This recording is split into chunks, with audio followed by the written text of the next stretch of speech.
And welcome. I'm delighted that all of you are able to join us today for this third webinar on the adult drug court standards.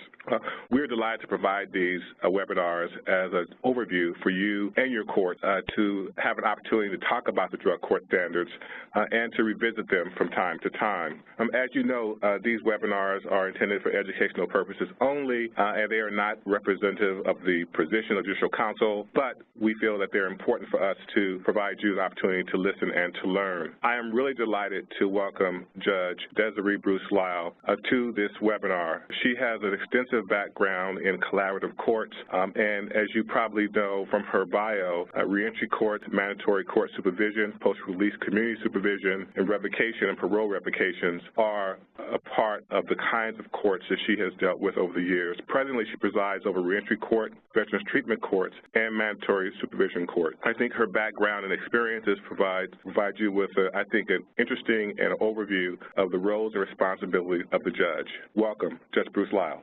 Thank you very much, Michael, and good afternoon to everyone who has tuned in. Professional training. Now, drug courts have multidisciplinary teams that are usually made up of individuals representing the various stakeholders in the drug court. Usually, we have a deputy district attorney, deputy public defender, and law enforcement consisting of local police department, the sheriff, probation, and we also have a treatment provider and, of course, the judge.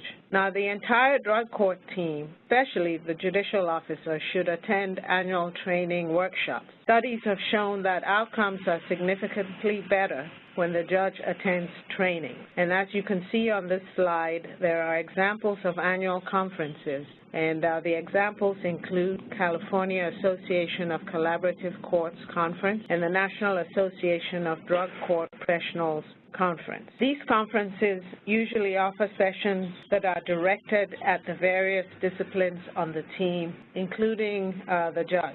As you will note throughout this presentation, the judge is the leader of the team. So it's very important that the judge attend trainings with members of the team. The judge's presence at training conferences tends to foster team building and trust, which inevitably results in better outcomes. At a minimum, judges should preside over a drug court program for 2 consecutive years. And as you note, this bullet says at a minimum. I completely agree with that, and the 2 years should really be looked at as a true minimum as opposed to a maximum term. The longer the judge presides over a collaborative court or drug court, the more comfortable he or she becomes in this very unconventional role. It also allows time for the judge to learn the policies and procedures and to manage and garner positive program outcomes. It also allows the judge to maintain continuity of the program, especially for the participants. Now, participants in drug courts ordinarily appear before the same judge throughout the duration of the program. Studies suggest that drug courts with regular rotating judicial appointments have poorest outcomes. What happens when participants come to drug court is they tend to look up to the judge as an authoritative or parental figure. They aim to please the judge at times, and having rotating judges on a short-term basis can be very disruptive to their recovery. The participants have a tendency to develop a bond with the judge, and they look forward to sharing their progress with the judge. If they come to court and find a different judge sitting on the bench, it tends to disrupt that particular appearance for the participants, but it also gives them an uneasy feeling about whether or not the court is actually very vested in their progress. Some participants, when they come to court and find a different judge on the bench, use that as an opportunity to manipulate the process. For example, they might make a request to the visiting judge, such as seeking permission to modify the curfew. Participants commonly lead chaotic lives, and they often require a central figure to provide structure and consistency to change maladaptive behavior. Now, as stated earlier, most drug courts have a deputy district attorney, deputy public defender, a treatment team, and law enforcement members as team members. The judge attends pre-court staff meetings with the team members, and at these meetings, participant progress is reviewed. At the pre-court staff meetings, each participant on calendar is discussed by the team as to their progress, issues, and incentives or sanctions. The team discusses any consequences that they feel are necessary or any incentives that need to be handed out. Now, while the judge is responsible for making the final decision, these are team decisions. The judge's presence at staff meetings ensures each team member's perspective is heard.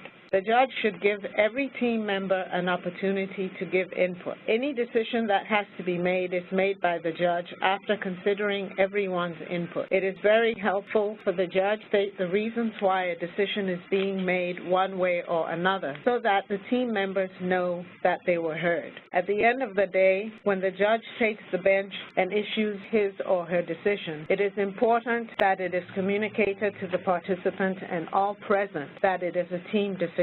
Judges must stress this to the team and remind team members occasionally because attorneys are used to being adversarial in their approach and because treatment providers want to endure the trust of the participant, with trust being extremely important to the treatment relationship. There is a tendency at times for a team member to try to separate him or herself from the decision that is made by communicating the intimate discussions and positions taken in the team meeting to the participant. The judge should always be attentive to signs of dissonance of this nature and make sure that it does not become an established culture of the drug court team. Such communications only serve to undermine the team concept and the unified front that is presented by the team.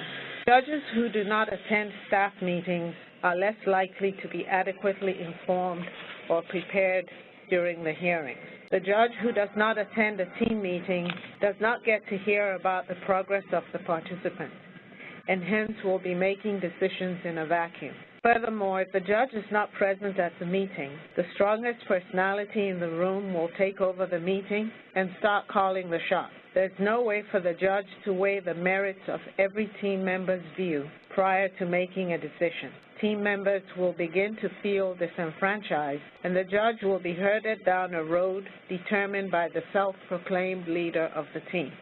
The judge is the leader of the team and cannot lead by staying in chambers while the staff meeting is being conducted by the other team members. A judge who does not attend team meetings will also end up having superficial interactions with participants in court. This can take away from the motivational drive of the participant to change his or her addictive behaviors and make a commitment to recovery. Participants appear before a judge for status hearings no less than every 2 weeks during phase 1 of their time in the program. Studies suggest that participants have better counseling attendance, drug abstinence, and graduation rates when required to have biweekly hearings. At the outset, most new drug participants should appear on a weekly basis to get them used to the process. Reducing the frequency of their attendance at hearings should be done on a case-by-case basis and with input from treatment team members. Drug courts should not be one-size-fits-all. So while most court teams use the phase designation to determine the frequency of court appearances, teams should always give consideration to the individual's progress and the participant's actual stage in recovery. The time spent each participant in court really depends on what is going on with the participant at the time of the appearance and what information was presented at the team meeting. So at a minimum, judges spend 3 to 7 meetings interacting with each participant during status hearings. Shortened interactions with participants may not allow time to gauge performance in the program intervene on their behalf, or communicate that their efforts are recognized and valued by the team. It is important to spend enough time with the participants to allow him or her to share their own vision of their progress with the judge and the entire team. Remember that that is one of the few times that the participants see the entire team together. The judge should always exercise discretion when following up with the participants on information that was received at the team staffing. Obviously, sensitive information should not be addressed in court.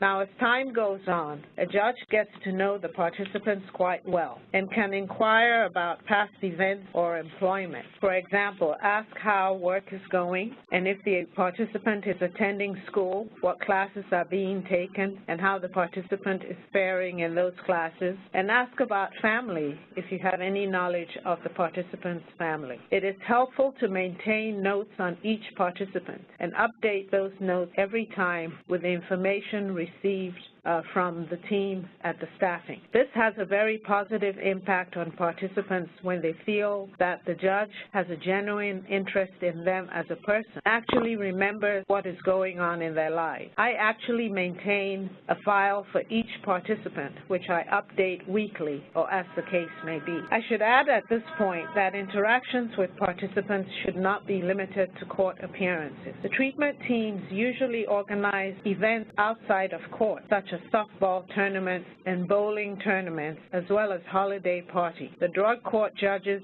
should do their utmost best to show up and participate or cheer at such events. If you can find the time to join the law enforcement team in doing home compliance checks, do it. You will be amazed at the level of trust it fosters with the participants and how far it goes in helping them make a genuine commitment to change their lives. The judge offers participants in court supportive comments, stresses the importance of treatment and the program requirements, gives them hope about their abilities to improve their health and behavior, and allows reasonable opportunity for participants to be heard. The judge does not humiliate or subject participants to foul or abusive language. Remember that the participants' time in court is their time to be heard.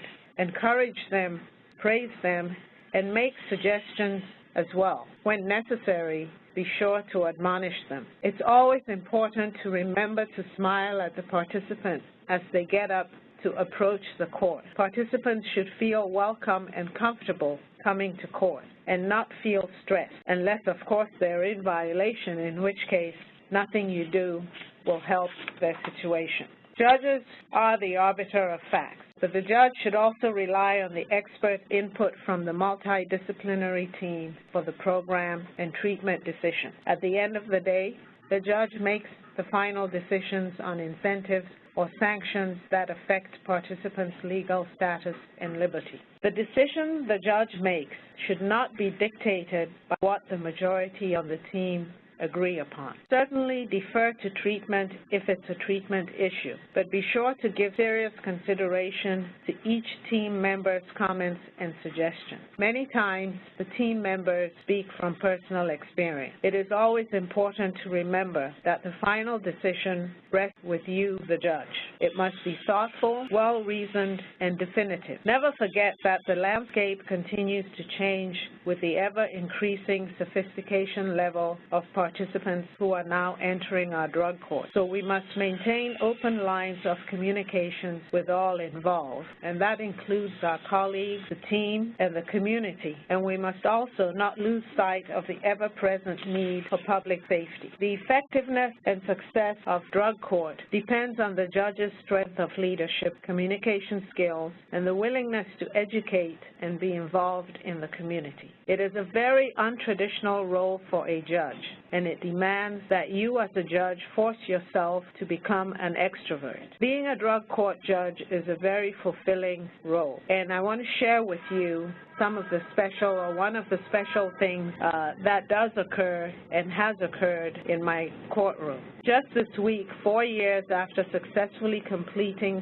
our reentry court program, a participant returned to visit and to share his continued success. He described to the court and all all the participants in the courtroom his current life of living on a farm and running a farm with his family, giving back to his community, and feeling ever grateful to the court for saving his life. This gentleman had 7 years prison, state prison, hanging over his head. And it was amazing to watch the impact that he had on the participants and the offenders in custody who were waiting to enter the re-entry court. When moments like these occur, and they will occur in your drug courts, you will realize that drug courts and other collaborative courts that we have in our state truly change lives and save lives. So at this point, I'm going to hand over to Michael Roosevelt for any questions. Thank you. We didn't get any questions from participants so far, but I'm very interested in something that you talked about, Judge, which is so the judge outside of the courtroom in terms of participation and involvement in activities. So is that a particular area that is challenging for judges to do? Is that something that you encourage judges to do? And I'm just interested in have there been any ethical considerations? I'm just broadly interested in that kind of question. So it's challenging because, yes, ethically, we always need to remain impartial. So it's a balancing act. Consequently, when you do engage in activities like going out with law enforcement to do the home compliance checks, you take a back seat to the whole process. The law enforcement team leads the way. And once they have engaged the participant or participants in their particular residence, you then come in after there's been some conversation between law enforcement and the participant. Generally, when I do that, I don't engage in conversation with the participants right away. I let law enforcement do what they do, and then at the end of it, talk to the participant and encourage them and pat them on the back for doing so well. Usually, they're stunned even to see the judge there, so they are not sure what to say. But they always convey later on to treatment that they felt very special that the judge was there and that it was good to know that the judge cared enough to come out with law enforcement to actually observe and see how well they're doing in the community. That's how I deal with the ethical part of it.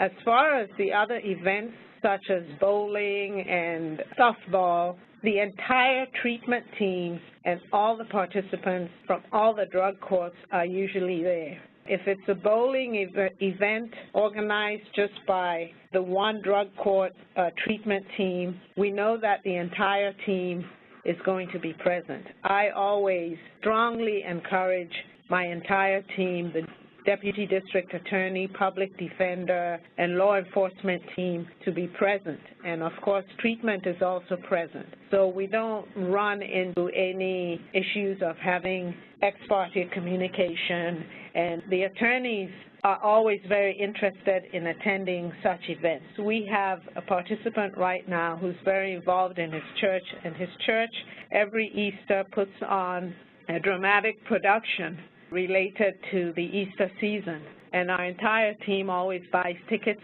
and attends the event to support him in that, and it's just made an amazing difference to his commitment and recovery and his participation in drug court. Thank you, Judge. We have a question. How do we get a judge who's reluctant to attend state or national training events? What's the carrot? That's a tough one. Like I said, being a drug court judge is a very untraditional role for a judge.